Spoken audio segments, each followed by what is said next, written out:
30 million years ago, a monster roamed the landscape. Well, we're talking about one of the most ferocious animals that probably ever walked the earth. This was the biggest beast to live in North America since the dinosaurs. Look at the size of that skull. Look at all those teeth in there. There is no animal like this anywhere. See, if this thing's biting over the front. But this creature's true character has baffled the world's best paleontologists. It might look like a pig, but it's more vicious than a grizzly bear. One thing is for sure, this beast was so frightening, some call it the pig from hell.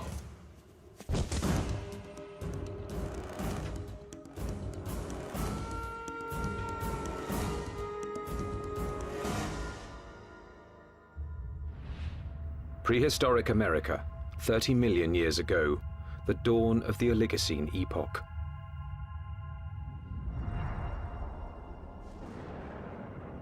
The Earth was cooling, and as temperatures dropped, the landscape began to change.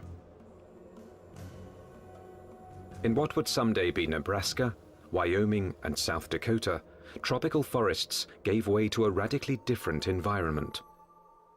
As forests disappeared, animals had to adapt to a dangerous new world of wide open spaces with nowhere to hide. A world where there was only one way to survive: run for your life. Camels become adapted for open country, horses become adapted for open country, and you have to be able to escape your predators by being fast runners. As prey animals became harder to catch, predators also had to change. In this arms race, it took speed and jaw power to stave off starvation. There were nimravids, cat-like creatures with saber teeth, which could kill with one quick bite. And the fearsome hyenodon with its lethal jaws.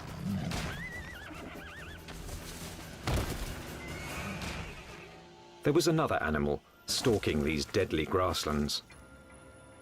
Scientists call it the entelodont.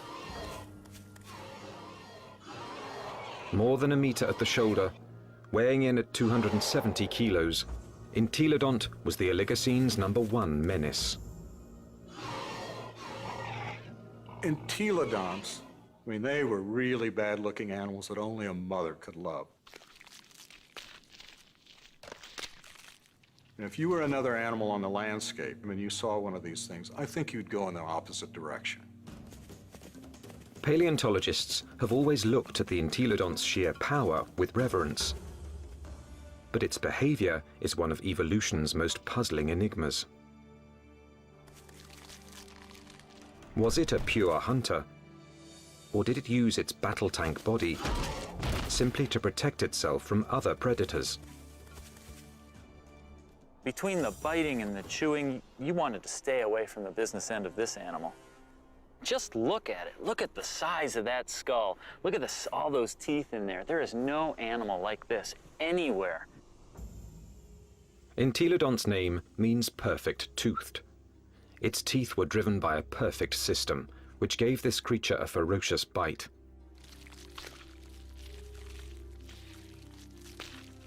Its jaw power came from two massive cheekbones that leveraged the muscles and supercharged them, driving the deadliest jaws of its time. Jaws that could open 90 degrees and could clamp down harder than a hippo's or a crocodile's. This beast was bioengineered to bite. But what it was eating and why remains a mystery. Entelodonts have no modern relatives, no modern close relatives. So it makes it a challenge for a paleontologist to figure out how they made their living. What would an animal with such an enormous flange on its face, such enormous teeth, be eating? What was it doing? Entelodont fossils first caught the attention of scientists in the 1850s. They decided it was a bear-like creature. But then grooves in the teeth suggested that entelodonts were digging for plant roots, meaning that they literally ate like pigs. Today, scientific analysis has confirmed that the entelodont's closest living relative is the pig. But while this creature has some pig-like features, scientists have struggled to place it in any one category. In many ways, they're analogous to pigs, but they're also analogous to bears. They're also analogous to hyenas. Nobody's thought about these animals before.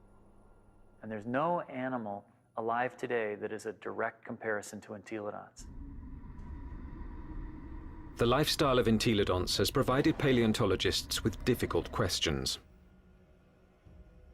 A new generation of scientists is looking at the entelodont to determine why this plant-eating animal had teeth like a carnivore.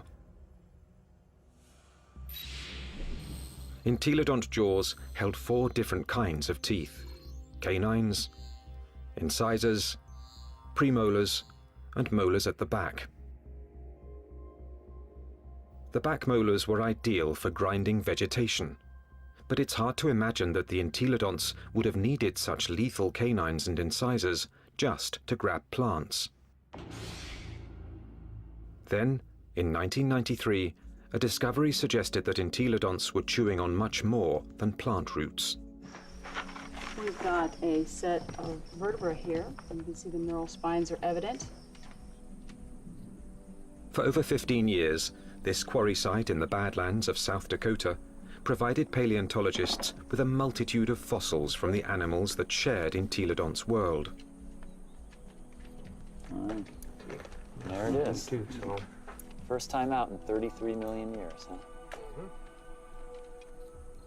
30 million years ago, this place was a watering hole crowded with rhinos, camels, and early horses.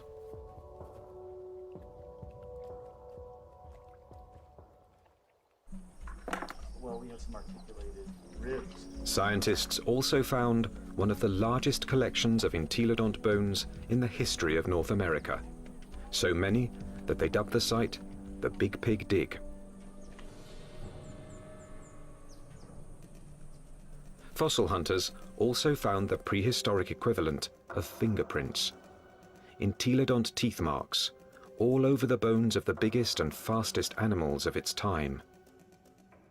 These represent bite scars along the dorsal margin of this rhinoceros skull. Well, what could make these marks? If we take an entelodont skull, we see that the premolars are widely spaced apart. So when we lay that over the top here, lo and behold, they're matching up quite well, suggesting that this animal is at least a likely candidate for biting through the top of the skull of this rhinoceros. The dig presented key evidence that entelodonts didn't just eat plants, suggesting that they were less like modern pigs and more like fearsome prehistoric predators.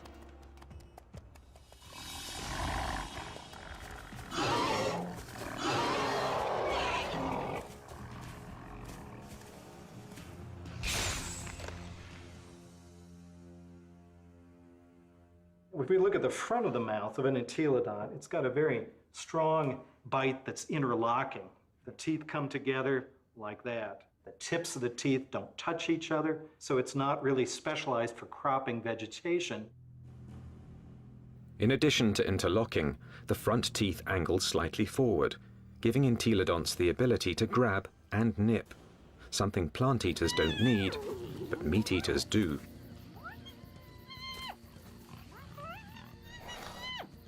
The incisors and the canines have been perfectly capable of tearing a bite out of a carcass.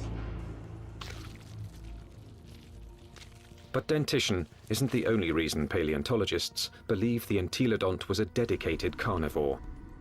Under Wyoming's rugged terrain, scientists are finding more and more bones bearing the signature of entelodont's powerful jaws.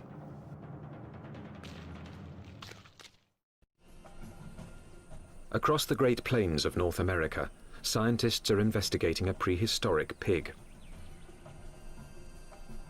Entelodont has the teeth and jaws of a fierce predator, but its long, thin legs and cloven hooves suggest it might not be a very good hunter, because it couldn't use them to grab prey. Who was this beast, nicknamed the Pig from Hell? One veteran fossil hunter believes he's found the answer. I look at him as an attack predator, that he was top-of-the-line predator, just like the lion is today in Africa, and just like T-Rex was in the late Cretaceous. Paleontologist Kent Sundell has great respect for this creature's power to kill. At Wyoming's White River Formation, he's found what he thinks is ultimate proof of its hunting prowess. 25 million years ago, this was a flat plain near a river where horses, camels, and rhinos gathered to drink.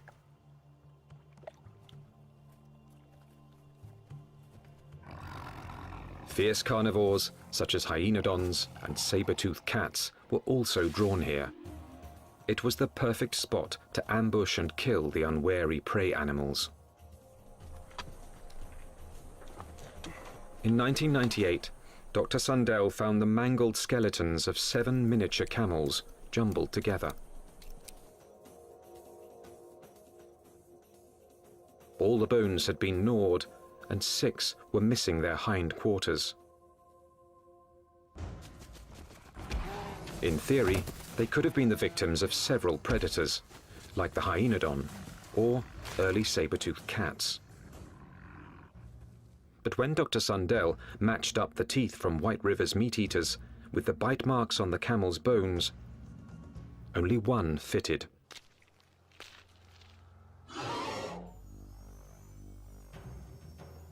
Bite marks alone don't prove these camels were killed by an entelodont, but where the bite marks are might be a clue. On the camels, I showed they were bitten in the back of the skull and at the top of the neck. He gets next to that prey and he tries to get a puncture wound through the cranium. Dr. Sundell believes this is the mark of a true predator, which kills before it eats. And hundreds of miles away, in Ohio, there's more evidence that entelodonts could have hunted. Evidence from a scientific journey no one's ever taken before. Inside an entelodont's 30-million-year-old head.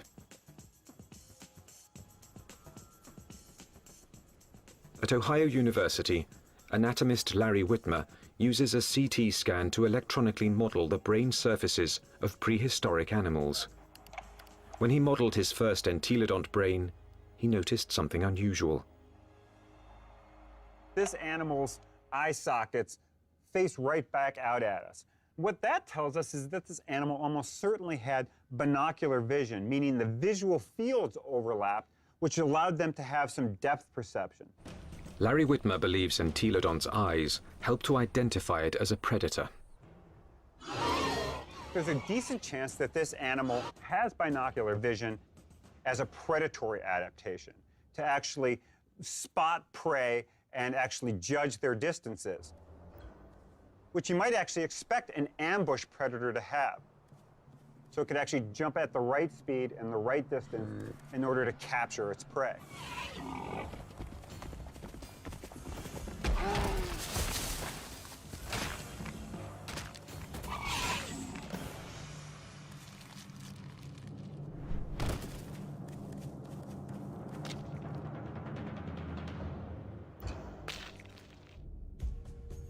But entelodont's bizarre bioengineering doesn't inspire confidence that it could run and jump.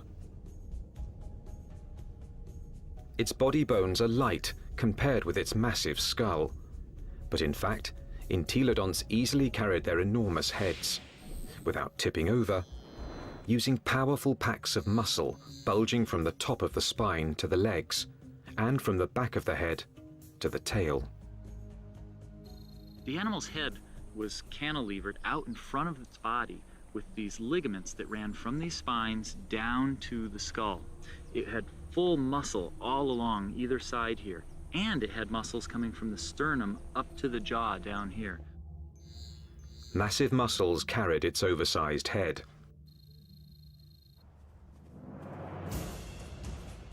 But to bring down a camel, it would also have to run fast.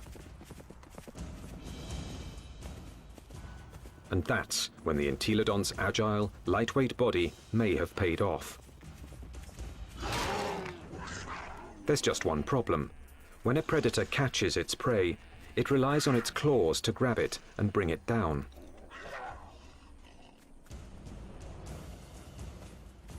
Armed with only cloven hooves, there is no way the entelodont could have captured a fleeing camel. Or is there? It must have been doing something right, because there's compelling evidence that plenty of large mammals ended up as an entelodont's lunch. Well, it looks like there's a lot of bones coming out along here, and right here we have a really large limb bone. And we found evidence that entelodonts have bitten into all sorts of bones, including rhinoceros bones. They've been biting into camels. We found evidence that they were biting into the long bones of rhinos. The bite marks that we see are these two. This would be... Kent Sundell believes White River's camel skulls reveal how a cloven-hooved predator captured its prey. He runs up, he gets next to that other prey, and he tries to get a punctured wound through the cranium or into the very back of the neck. And then the long snouts that I move around. Entelodont expert Scott Foss disagrees with Kent Sundell's scenario. Wherever I can get close enough to. I doubt an entelodont used its teeth in order to capture other prey. It probably used its larger bulk and ability to accelerate to just run into the animal, knock it over.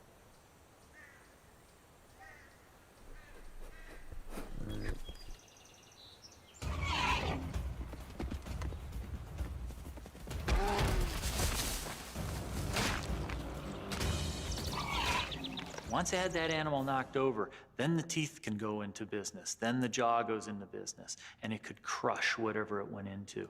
And it probably bit the animal right there in the head. Entelodont had all the tools necessary to kill prey animals. But there is more to the job of hunting than just the kill. A top-flight predator must have the ability to find and ambush its quarry.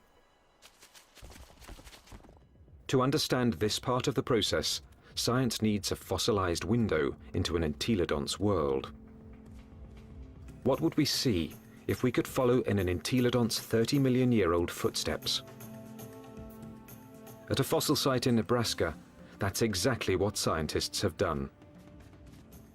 And these footsteps have led them on the trail of the creature's hunt for food.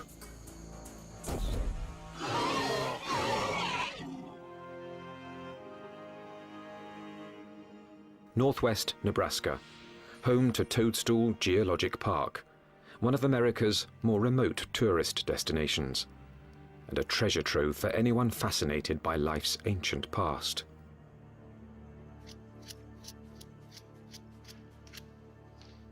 Okay, here's our heel pad.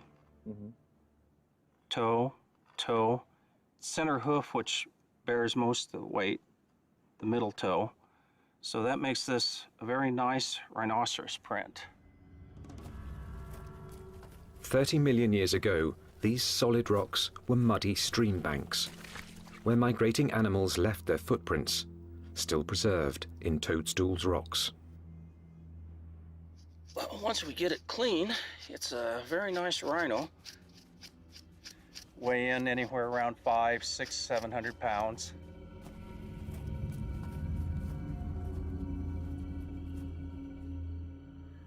Dave Nixon has spent over 25 years analyzing the fossilized animal tracks of Toadstool Park. So on the first slabs over there. He pours water on 30-million-year-old tracks to make them more visible. He can then interpret the animal's behavior. And he's walking at a deliberate pace, but not excited until he gets to this point. He starts to become stuck in the mud and shows quite a bit of emotion here because he really kicks,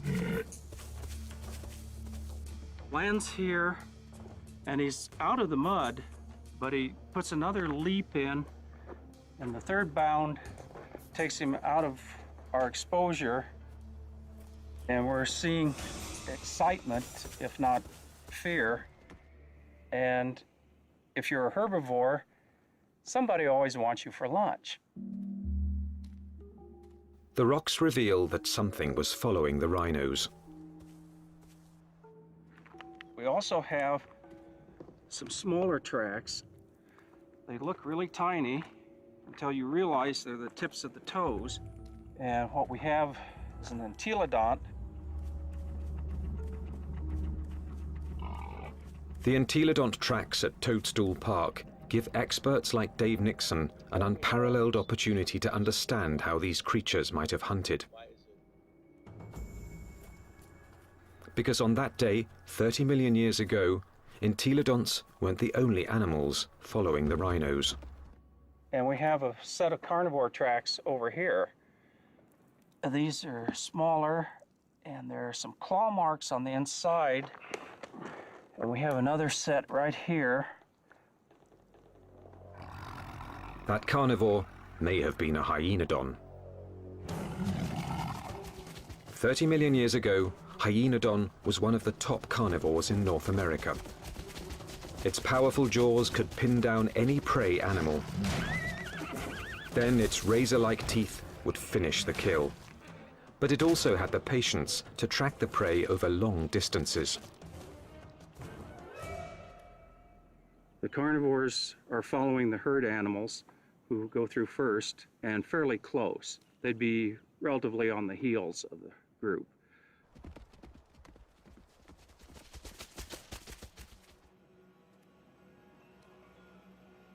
Mysteriously, the tracks also reveal that the entelodonts were letting the competition get closer to the prey.